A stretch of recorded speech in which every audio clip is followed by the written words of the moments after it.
Welcome to VidZet. I'm Dr. Ted Noel. I'm attempting to do this without a script because some people think that when I use a script I look like I don't know what I'm talking about. I actually use a script because I want to make sure I cover all of the points I want to cover without going over there. Today I want to talk about Dr. Lisa Bardack's letter that supposedly says Hillary Clinton's in great health. There are several things in this letter that are real red flags. The first one is, and I quote, pulse oximetry of 99%, closed quote.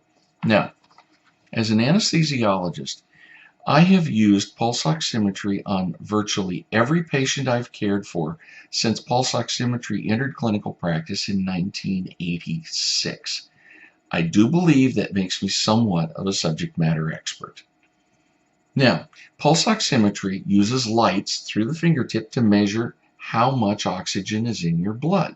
That is, how much saturation it is. If you look at a young athlete, perhaps 20, 25 years old, you will see a resting room air oxygen saturation of 99, perhaps 100%. Not uncommon there. And basically, as we are young, we find that the lungs match the blood to the air coming in quite well. As we get older, that matchup starts to fall apart just a little bit. Not a lot, but enough that you see after age 40, you see the oxygen saturation dropping by about 1 point for every 10 years. So by the time you get to age 70, you're looking at an oxygen saturation normal for the age of about 96. Now, if Hillary Clinton had a right middle lobe pneumonia, which she's said to have had, she's got a pneumonia in the most common place for aspiration pneumonia, which is common in Parkinson's disease. But what happens with a pneumonia is we start with the blood, but the space where the air would come in here gets filled up by gunk. So the air can't get to the blood as well as it did before, and you end up with blood going through the lung without picking up as much oxygen. That means that the oxygen saturation drops a few points. You know, if it's a mild pneumonia, it might only be a couple of points. But then once you start recovering, it will work its way back up. Now, Dr. Bardack says that on Friday she prescribed an antibiotic. Well, the report came out 5 days later. Okay, Hillary's feeling better, but her oxygen saturation has not come up to her normal. Notice I said her normal. So where she would start at 95 or 96, she's now at 94, maybe 93, a couple of points lower. And it's going to take a little while for that to get all the way back up where it needs to go. So we may say with absolute confidence that this 99% oxygen saturation report is not factual. The next item is something that Dr. Milton Wolfe has talked about. Now, he's a board-certified diagnostic radiologist, and Hillary Clinton is supposed to have had a non-contrast CT with a CT angiography score that's perfect. Well, the problem here is CT angiography requires contrast. She had a non-contrast CT. Therefore, Hillary got a perfect score on a test that doesn't exist. Let's go on. She is reported to have a blood pressure of 100/70. Sounds wonderful. The only problem is, if you go to your cardiologist at age 70 with a blood pressure of 100/70, he's going to be wondering why it's that low.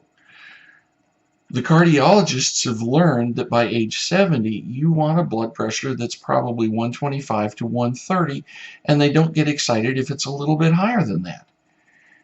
So if you have a blood pressure of 100/70, oh, and by the way, with a heart rate of 70, women normally are about 80, then he's going to be asking questions about why it's so low. And surprise, autonomic dysfunction is also part of Parkinson's disease. Now, the low blood pressure, mind you, doesn't prove it, but it's consistent with it. And the autonomics do the automatic things in your body. They handle sweating, they handle blood pressure, and so on. And in Parkinson patients, we often see low blood pressure. We often see problems where when they're flat and they go to get up, they get blood pressure that's really low because the autonomics aren't working well. This means we have another item that is consistent with our Parkinson's story. Doesn't prove it, but it's consistent. The last item is one that got Dr. Drew Pinsky of KABC in Los Angeles fired. He raised questions about her thyroid treatment, and Dr. Bardack says that her thyroid is managed based on a T3 level. If you check the literature, you check the guidelines, the standards of care, and you check your neighborhood endocrinologist, they will all tell you that standard of care is you measure TSH to tell whether you're treating your patient properly. Now, TSH is a hormone that's put out by the pituitary gland behind your eyes in the brain. And TSH is a stimulating hormone, so that if your thyroid function is low, thyroid stimulating hormone tells the thyroid gland in your neck to put out more thyroid hormone. It's a feedback mechanism that's natural. So what do we have? We have a pulse ox number that's not factual because it's impossible. We have a perfect score on a test that doesn't exist. We have no question raised about an abnormally low blood pressure and heart rate. And we have thyroid treatment based on an old method that's no longer standard of care. I have to retract what I've said before about her getting the best possible care. Something is rotten in Denmark. And this statement that we have from Dr. Bardack is a manufactured document and does not reflect Hillary Clinton's actual health. I'm Dr. Ted Noel. Thanks for watching.